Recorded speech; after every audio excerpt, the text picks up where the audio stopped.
بسم اللہ الرحمن الرحیم لا الہ الا انت سبحانک انی کنت من الظالمین۔ یہ وہ آیت کریمہ ہے کہ جو حضرت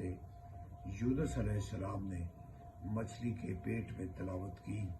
اور اس کی وجہ سے آپ کو اللہ تعالیٰ نے نجات عطا کی، اور اس کی کثرت سے تلاوت عذابوں کو ٹال دیتی ہے، مشکلوں کو آسان کر دیتی ہے۔ اس وقت جو دنیا میں ایک اجتماعی وبا آئی ہوئی ہے، کوئی ملک، کوئی قوم، کوئی علاقہ اس سے محفوظ نہیں ہے، اور ایسے موقع پر دنیا جہان کی عبادت گاہیں بند ہو چکی ہیں، اور کسی جگہ پر بھی کوئی ایکٹیویٹیز نہیں ہے۔ ایسے موقع پر پوری انسانیت کو احتیاط کرنی چاہیے، اور میری اپنی قوم سے یہ اپیل ہوگی کہ حکومت نے جو اس وقت قوانین طے کیے ہیں ان پر سختی سے عمل کیا جائے، اور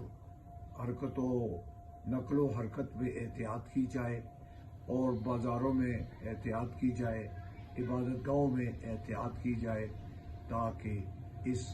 وبا سے بچا جائے۔